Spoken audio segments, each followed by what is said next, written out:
Midday Treat with NAZ Elite, a monthly podcast in which I chat with Hoka NAZ Elite team members, and you'll get a behind-the-scenes scoop on their training, racing, and everyday lives.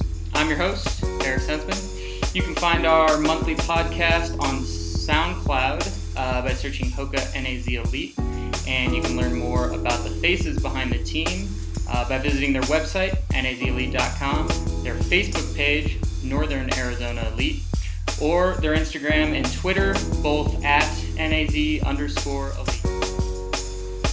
Welcome to this episode of Midday Treat with NAZ Elite. I am here with Sid and Scott to check in on marathon training. They're about halfway through the block leading up to the trials, so we're going to check in with these guys, see how things are going. We're missing Scott Smith. He was also supposed to be here. Yeah, he was dodging me. Yeah, he didn't want to engage in any witty wordplay. He knew I would take him to school because he's a dum-dum. I would think... Now, I haven't been to any of your sessions yet, and we'll get into those in more detail. But I've been hearing some things. I hear Sid's doing very well. Looks great. I hear that you maybe have been tired at times, and Scott Smith is maybe kicking your ass a little bit. Is there any truth to that, or is that been exaggerated? I guess you could say that. Yeah. He has looked better than me occasionally. But, you know, I mean, I still, like, he had a great fall, ran really well at Chicago. Yep. My PR is minutes faster than his. So, like, I'm not worried about, you know, the occasional workout. It's fine. Right. So put you in Chicago instead of Boston last year, and you would have run minutes faster. That's the idea. Yeah, I mean, Chicago and Boston, they're pretty similar in terms of the pace, like the speed you can run. Right, fastest times. Yeah, like Chicago is flat and fast, and that's great. Boston has some hills, but it is net downhill, so we'll say it evens out. Right. You know, 2:09:09, I think, last time I checked, was faster than, a little bit slower than 2:11. Right. So, I mean, if my math is correct, I think I've got a little cushion there. He can have a few workouts. That's fine if that's going to boost his confidence. Sure. I feel obligated to defend him since he's not here. Yeah. Maybe not. Yeah. So Sid, this is your second marathon build-up. Yep. So we talked about this. You're in CIM in, 2018? 2018, yeah. Okay. So how are things the first half of this block for you? A lot of new stuff? Is it similar to what you kind of were used to from back when you were training for CIM, or? Yeah, it's a lot of new workouts for me. You know, I've done some similar stuff here and there, but not, you know, for example, we did 4-mile tempo, 10-mile steady with some more marathon effort miles in there and another 4-mile tempo. Never done anything like that. I think, you know, the longest I'd gone for kind of like a progression type run would have been 30K, it's like 18.6. Yeah. You know, that was 18 miles worth of work right there. So we're already approaching some of like the longest sessions I've done. And we haven't, you know, I know we have another one that's coming up that's going to be a 26-mile run with a push from 20 to 24. So that one will be tough as well. But, you know, for the most part, it's new stuff for me. But it's been really good. I feel a lot stronger than I did in, you know, 2018, and rightfully so. You know, I've got a couple more years on the legs now. Right. What just for the folks interested, what were you running for those 4-mile tempos at the start and finish? Yeah, so I think the first one we ran, I want to say 20:36 or so for the first one. Yeah. And then the second one, I was a little bit behind Scott. I think I went, I was 5:08, 5:04, 5:04, 5:07. And he was a little ahead of me. I think he closed in 5 minutes in 4:56, 4:57 range. Okay. So, like, the tempos were, the first one was, like, aggressive marathon effort. Okay. And the second one started a marathon effort, and we progressed a little bit. Okay. And that was up here at 7,000 feet? Yeah, on Lake Mary. Yep. Okay. And how'd you feel, Sid, after following that session? Yeah, I mean, you know, I felt okay, and then I finished the cool down, and then my stomach didn't feel okay. I started throwing up a little bit, and I was pretty tired. I actually hadn't heard that. Yeah. You threw up? Yep. Yeah, twice afterwards. And was it just the two of you doing it? Was Scott also in there? Scott, again, dodged us. He went down to sea level, did it somewhere in Santa Cruz on, you know, probably a pancake flat course. Might have even been on a track. I don't know. So still ran slow. Yeah, still ran. You know, not that. It was fine, I guess. And Scott, you obviously have done this a few times now. This will be Marathon number what? 4 at the trials. Okay. Yep. And so in terms of just comparing how things have gone so far for you, how is this block compared to other blocks in terms of how you feel and the times and the workouts and all that? Yeah. So this is preparing for my 4th marathon, but this will probably be like the 6th or 7th time I've done most of these workouts. It's like the 4-10-4. This was a harder version that we've done before, but it was probably my 6th time going through it. So I think compared to previous marathon buildups, this one feels a lot more condensed.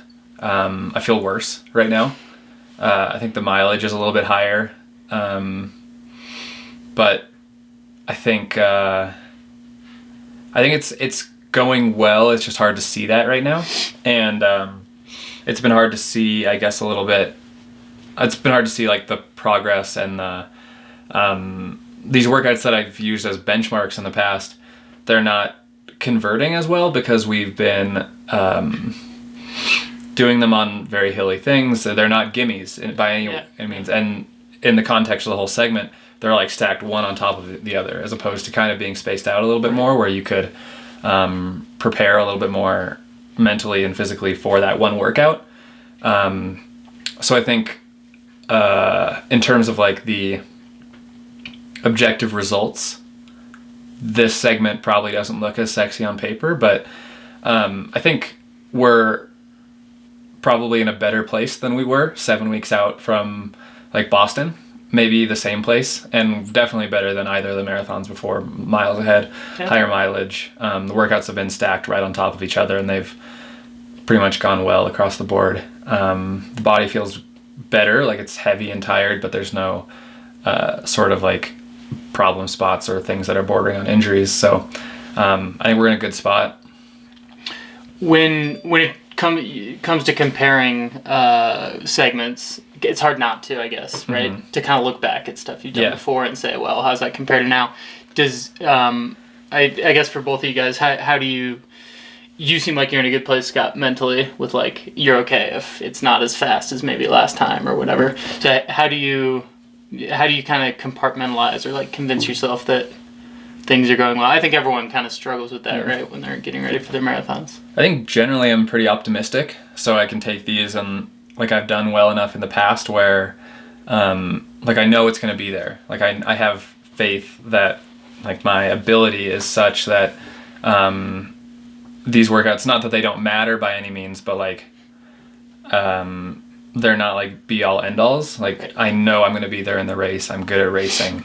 I'll be able to be tough at the end. But that being said, like there have been a number of days, as we talked about earlier, like Scott Smith has maybe looked better than me on a number of days, and Sid has looked better than me on a number of days, and it's like it's one of the downsides of training with really, really good people and people who are at a really high level is like some days I can have a good day and get my ass kicked, and then I don't feel like I had a good day, but objectively it was a good physiological stimulus. Yeah. And I just can't. The hardest part for me in terms of like comparing is comparing myself to other really good people who are having good days with me, and maybe like before Boston I was doing a lot of the training alone, so I could feel like oh man, I crushed that, when in actuality maybe these workouts are the same and I was and I would have gotten beat or whatever. Yep. It would have not looked the best. So yeah, Sid, I think for you, or what occurs to me with you, is maybe a slightly different mental game, which is how do you kind of convince yourself that the things you're doing now will translate, because you haven't had that great marathon. You've only run one. Yeah. And like didn't go as well, I don't think, as you wanted. So yeah, what convinces you that like this stuff's going to translate? Is it being with these guys that have had success? Or? Yeah, for sure. And I mean, I think it's, you look at what Scott did in Chicago, what Alfie and Kellen did in New York, what Steph did in Chicago, and it's, everyone's running great marathons all the way back to, Scott in Boston, and everyone's running so well off these marathon cycles. And it's, I feel like as long as I'm doing these workouts and, this mileage and being smart about it, taking care of all the little things, like when race day comes, I'll be as best prepared as I can be. And all it comes down to is racing on that day, and I'm confident in my racing ability. Sure. You have a race coming up, which I want to talk about. That's this weekend. But before that, just in terms of giving folks an overview of like where you guys are at now, what's the volume been like? Like where are you at volume-wise, and how many... I guess, harder efforts a week have you guys been, or harder sessions, been doing so far? I think we're going to come off a block at the end of this week where we'll have maybe 5 or 6 consecutive weeks, like easily in the hundreds. Okay. Kind of the peak for me was like right in the 115-ish range. And I had a couple 115 weeks where I took Sundays really easy, like a 6 or an 8 mile run. So probably looking more like a 120 mile week, but just with one easy day in there. Yeah. But I think a lot of the volume has come from these really big workouts. So it's not been uncommon to have a 21 mile Wednesday and then come back on Sunday or Saturday with another 24 mile day or something like that. Which is more difficult than if you like space out 115 mile weeks, 7 even Sure. segments. Yeah. Similar for you, Sid? I've been just slightly lower. I was like a week behind. My fall season went a little longer than Scott and Scott, so my volume I just hit. This will be my 3rd consecutive week over 100. But before that, it was just between 90 and 95. Yeah. But yeah, kind of the same thing where you might have an easy day on Sunday like 6, like we did a couple days ago, and those super high volume Saturdays and Wednesdays. And I want to talk a little bit more about the sessions you've done so far. In a little bit more detail. We talked about one of them, the 4 mile tempo 10 and then 4, and then you've done a 24 mile with a push from 18 to 22. Yep. Was it? Yep. And that was on a nice rolly course. You went down to lower elevation and did some K repeats. Yep. You did, Scott, I think 12. Yep. And Sid did 10. And then you had a 5K fast. Yeah, 5K time trial at the end there. So those are some of them. Obviously, there's others. What for both of you? What's been your favorite so far, and your least favorite, based on whatever metrics? Oh man. I think from a fun perspective, my favorite one was the Ks on the time trial. It was nice we had a really good group, a lot of good guys doing the same workout, which is always fun, and it was fun to be competitive, and really get to open it up and really rip. As opposed to being a little bit controlled and making sure you're kind of balancing, like staying on the leash with really wanting to get the most out of yourself. It's nice to have those days when you can just go out and get it. And then my least favorite day, we were down in Camp Verde and we did 20 miles alternating between 5 minutes and 6 minutes. That was like right around, was that New Year's? Was that the New Year's Day workout? No, that was I think just before it, right? Might have been right before it. I think that was the weekend before. And I don't entirely know what was going on there, but I just had a really rough day, kind of right off the bat, and had to really struggle to get through it. And the last couple, I was kind of sandbagging the easy miles so I could get through the hard miles, and yeah. Did you get dropped? I didn't get dropped. I mean, I got dropped on the easy miles. Right. Like I volunteered to get dropped on the easy miles so that I could help a little bit more on the hard miles. Right. And then the 5K time trial at the end of the kilometer repeats, explain how that went, because I think that's kind of a cool setup that you guys can do with the men's and women's team. Yeah, so Ben, our coach Ben, started the women a minute and 50 seconds ahead of us. Was it a minute 48? Sure, a minute 48 or something like that. Rounding, all right. Yeah, and it was just based on fastest women's 5K time, or PR, and compared to the fastest men's. Okay. So whatever that difference was. Started the women first, and we got to go chase them, which it does give us a little bit of advantage to have like a carrot out there. But we did a good job working together, which I don't know that the women did. I think they kind of hammered at each other early. And yeah, I ran 14:26 and was right there, right near Rory and Baxter, who were like 22 and 24 or something like that. Scott was right behind me and Sid was right there too. Yep. And we caught them. We beat the women. Yeah. That's cool. It's important to note. Sometimes, we got some freaking studs on the team, so it's nice to beat them. It's nice to get one. Yeah, get one. It. What about you, Sid? Favorite and least favorite? Yeah, I mean, I have to say my favorite. I agree with the Ks and the 5K time trial, but for me, it's a little different. We had went down to Camp Verde. I think I'd been on the team for maybe like 3 weeks at this point, maybe a month, but I wasn't very fit. We went down there to do a 5K time trial just fresh. Last year. Yeah, last year. Yeah. And so I was, down there, and I was like, okay, we'll see how this goes, and it went terrible. I think I ran 15:03, 15:04, just really bad. I went out with Scott and Scott through the mile, and I was, in oxygen debt immediately. But then, to come back and be able to do 10 times a K off a minute rest and run 14:33, that was a good sign for me, and I was really happy with that day. And then I'd say my least favorite day was actually the very first workout that we did in this block. Mm-hmm. We did 400s up and down. What's that road called? Eldon Lookout. Yeah, so we did 400s up and down. Pass where you guys did it? Right before the Y, kind of like to and from, and it was just a super windy and cold day, and so it's like I think our original plan was to average 70 seconds, I think, up and down. Yeah, that went out the window pretty fast. Yeah, we did the first one up, and I think we ran 75, and it was just very hard effort to run a 75, and so we kind of had to adjust. We were running 75 up, and we were able to run 68, 69 down, but with a tailwind, so. That was tough, and then we came. Scott and Scott did a 3 mile tempo after, and I did a 1.5 mile with them because I was that week behind. Which that part went well, but it was just that wind was so brutal, and it was I think the first really cold day. Yeah. So it was just a tough transition. So that would have to be my least favorite day so far. It was freezing that morning. It was. It was so cold. Do you ever think that Ben should let you run later in the winter? Yeah. Has this been an issue? We haven't addressed it this year. It's come up in the past, and it's been a source of contention. I'm glad to revisit it. Yeah, I think one of our arguments could be, if we were to bring this up again, was the sun comes up later, and so we could time it with the sun so that we weren't starting before the sun had come up over the trees. It might be a little warmer. Right. The muscles would feel better. We'd do a better job at our job. But I think Ben wants us to be tough, and I guess that's fine. But I want to be warm sometimes. Right, and you might have to sacrifice a few seconds on 400s. Yeah. Part of it. Okay, so you've gotten to this point in kind of a break in some sense in the block. You've got a race this weekend, the Rock and Roll Arizona Half Marathon, which is a pretty fast course. Have either of you run it? I have not. And Scott Smith nope. hasn't either. Okay, cool.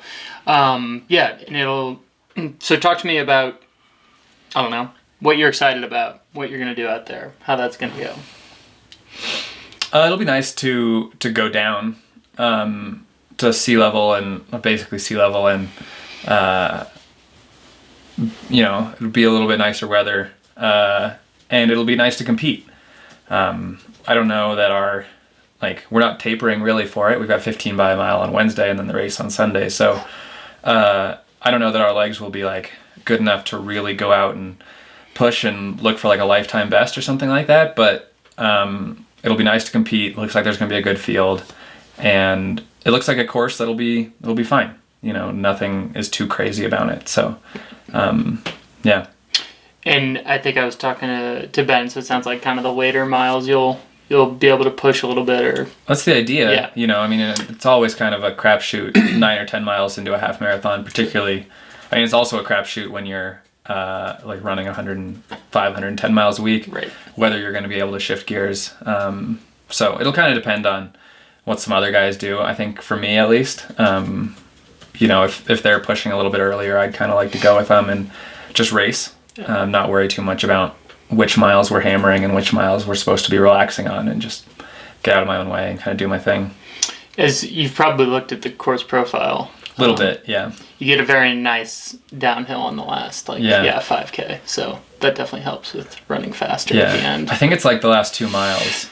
Yeah, it's kind of, you start to go down, and then there's a little hill, and then, it's a bit broken up. Yeah, because the biggest hill on the course is at 9. Right. You take the right turn at 9, and you go up, down the other side, 180 degree turn, back up, back down, and then you're at 11 or 11 and a half. Yep. When you take a right turn back and go towards Tempe Town Lake. So So Sid, what do you think? How you feeling? Yeah, I think it's kind of an unknown, because like you said, we got that big mile workout on Wednesday. I'm personally only doing 12, but it's still a lot. I think the most mile repeats I've ever done in a session is 8, so I'm adding 4 more to that. Yep. The paces aren't super aggressive, but it's just going to be high volume because, it'll be an 18-mile morning for me, and then I know 21 for you guys. Yep. And then we have a double in the afternoon, so it's, going to be a big day all around. So, yeah, you just kind of, get to the race, and we'll just kind of see how the legs feel, and just, if they feel bad, you ignore it and just still race and see what happens. But I think it'll be, like Scott said, just fun to compete and, be down at lower elevation and hopefully lungs feeling good. Right. And is the goal on that Wednesday mile repeat workout to be on hilly terrain similar to? No, I mean, we'll be down in Camp Verde. Oh, so there's not, Camp Verde, okay. There's not a ton of good hills we could do down there. Right. In the format of the 15 by mile or 12 by mile. So. Right. Also sounds like enough that it might be... it'll be hard enough. I don't think we need to... It's going to be a lot of miles. I don't think we need to be making it harder on ourselves. That's right. So looking ahead, how do you feel about where you're positioned in terms of where you're going? So, what did you say? We're 7 weeks out? I think last Saturday was 7 weeks. Last Saturday, okay. Right? I think that's right. 7 weeks, yeah. So that means this race is a little under 6 weeks out, and then easy week, and then we'll have 3 or 4 hard Sundays, and then taper. Yeah. So it feels like we're over halfway to me. In terms of the workload and how you feel. Yeah, I mean, good Lord, I hope we're over halfway. The amount that we've how bad I felt of late. I couldn't imagine feeling that for the same amount of time I've already felt it. Right. But I think this little block at the end will be a little bit easier in terms of the volume. I think we're going to pull the volume back and kind of freshen up a little bit for the last few really big, really specific sessions. Yeah. Which is kind of more up my alley personally. And will you back off around the same time they do, Sid? Or since you kind of started a little back, will you keep going? Or? Yeah, I've kind of slowly closed that gap. The Saturday session we did 4:10:4, it was the same volume there. Right. It's just little things here and there. I just don't quite do as much because, also with it only being my second time around. Yeah.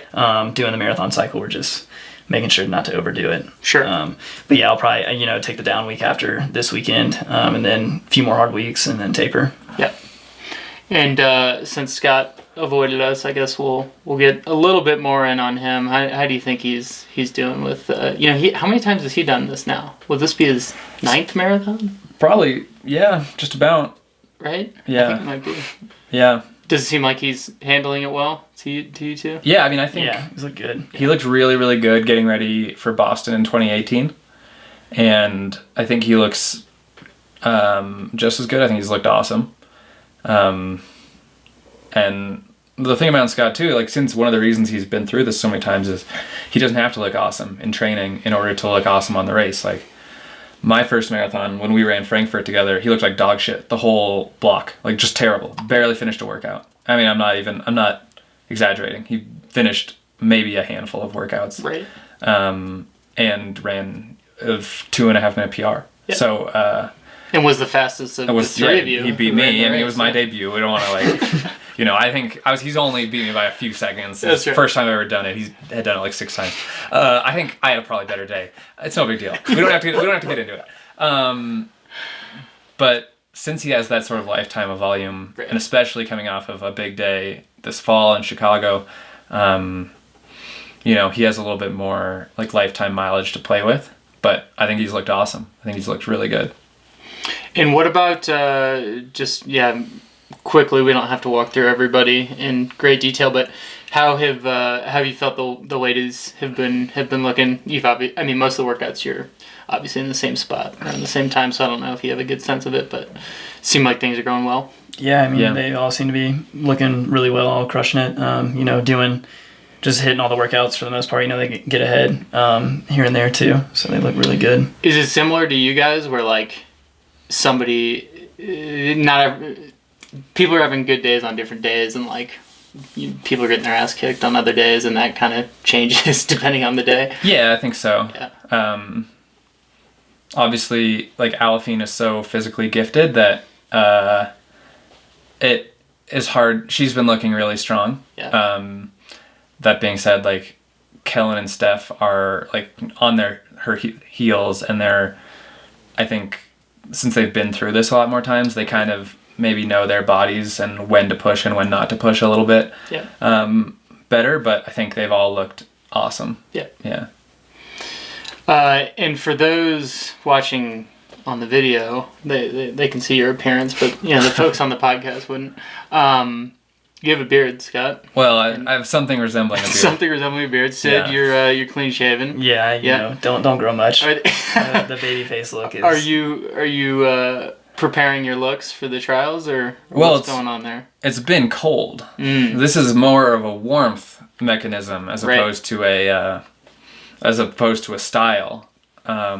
But we'll see. I mean, I'm impressed. I've given my beard and my mustache a little bit of like practice, I think, over the years, and it's really coming to fruition. I think this is by far its best performance.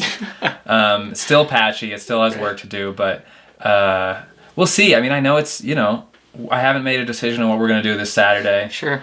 Or Sunday, sorry. In terms of me and the beard, we need to have a discussion about it. But, right, one-on-one. Yeah, and I think the mustache is definitely staying. I've had it since the beginning of November. Yeah. Because I started growing it ironically. Right. But then as one does, you start to like it. You do. So, facial hair is TBD, but for the next few days, it's very safe. Okay. Yeah. Now, wait, I forget how old you are now, Scott. I'm 28. 28. Sid, how old are you? 25. Did you have much going on, Scott, when you were Sid's age? 25? It was bad. Does he have hope? It was rough. He does. Okay. Yeah. He does have hope. I don't know I haven't seen the men in his family. I don't know what kind of genetics he's working with. I'd like to believe in 3 years he'll have all the tools in the toolbox to grow such a mediocre beard.